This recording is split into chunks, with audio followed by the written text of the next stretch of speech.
Bonjour, nous sommes le mercredi 14 septembre 2016 et je vous propose la situation des cultures de cette semaine. Les colzas sont en cours de levée, on a des stades très hétérogènes, on va de la levée à 5-6 feuilles, voire plus sur certaines parcelles. Les levées sont à la fois très hétérogènes et aussi très irrégulières. Au niveau des limaces, elles sont observées, puisque de toute façon elles étaient présentes sur les céréales, on les retrouve naturellement sur les parcelles de colza. Avec la sécheresse, finalement, elles sont enfouies dans le sol et on a peu de dégâts pour l'instant. On a quelques morsures, mais rien d'inquiétant. Rien ne sert d'épandre des granulés anti-limaces en préventif, c'est pas efficace. Et de toute façon, pour l'instant, il n'y a pas de dégâts qui nécessitent ce type d'intervention. Donc pas de préventif, on attend, on observe, on installe des pièges et puis si on a le retour des pluies d'ici une semaine, il sera toujours temps d'intervenir si nécessaire. Au niveau des altises, on observe quelques morsures d'altise sur des plantes jeunes. En fait, tant que les dégâts n'atteignent pas plus de 75% des plantes, il n'y a pas nécessité d'intervenir.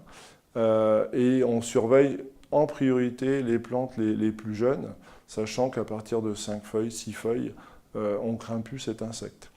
Attention au traitement systématique, on a en France et dans le nord de la France un certain nombre de résistances qui ont été identifiées. Dans l'Aisne, pour l'instant, on n'a pas trop de problèmes à ce niveau-là, donc pas de traitement préventif, qui de toute façon sont les meilleurs moyens de créer de la résistance. Alors les maïs, les fortes températures de ces derniers jours et puis l'absence de pluie provoquent des dessèchements des feuilles basses, ce qui fait qu'on assiste à une accélération de la dessiccation des plantes et puis aussi une maturité qui risque de s'accélérer. Aujourd'hui, les maïs fourragent, en particulier ont les feuilles du bas qui se dessèchent, les feuilles du haut restent vertes. Donc soyez très attentifs à ces phénomènes de dessèchement puisque finalement la matière sèche dégringole assez vite. Et on va avoir des récoltes qui vont sans doute s'accélérer, en tout cas en étant plus précoces. Surveillez vos maïs, si possible réalisez des mesures de matière sèche sur vos cultures, parce qu'on a des choses qui vont assez vite actuellement. Et puis référez-vous au suivi des matières sèches qui sont publiées chaque semaine dans l'Agriculteur de l'Aisne. Ça donne une idée assez objective de la situation. Céréales, on a de nombreuses questions sur la qualité des semences cette année et puis sur les choix à faire. Alors en semences certifiées, on a une certaine garantie par rapport à la qualité, c'est normal, ça rentre dans le cahier des charges. Et puis au niveau des semences de ferme, pas mal d'agriculteurs se posent la question, est-ce que je fais ou pas mes semences de ferme?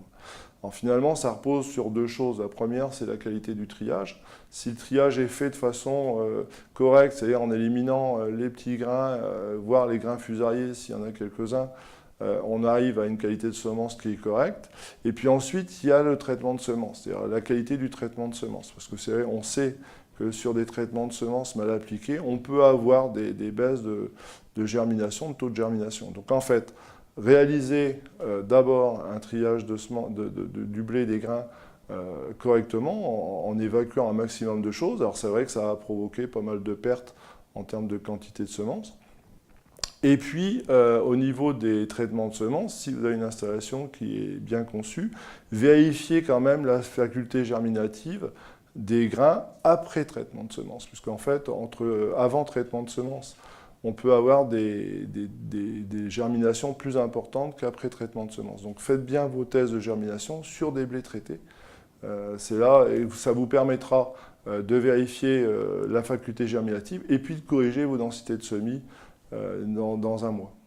Au niveau de la gestion des salissements et en particulier des vulpins et des raies gras, on s'aperçoit depuis plusieurs années qu'on a une pression vulpin de plus en plus importante et puis localement de raies gras. Alors en fait, sur le plan agronomique, il y a des techniques qui permettent, alors je ne dis pas de détruire complètement les semences de vulpins de raies gras, mais en tout cas de limiter les salissements d'automne.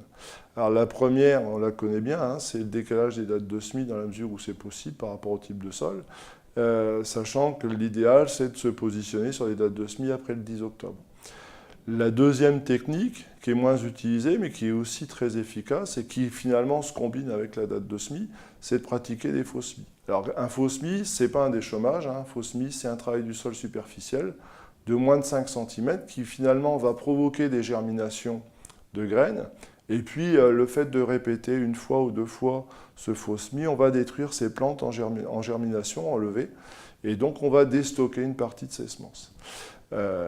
L'erreur serait de vouloir retravailler le sol profondément, puisque finalement on ne fait que remonter des graines, donc on déplace le problème et puis on n'en vient pas à bout.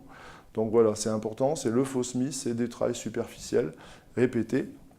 Et en fait, le deuxième faux semis se fait lorsque l'on voit la surface du sol reverdir, c'est-à-dire lorsqu'on a des vulpins au stade fil, hein, très fin, et c'est là où ces plantes sont le plus vulnérables.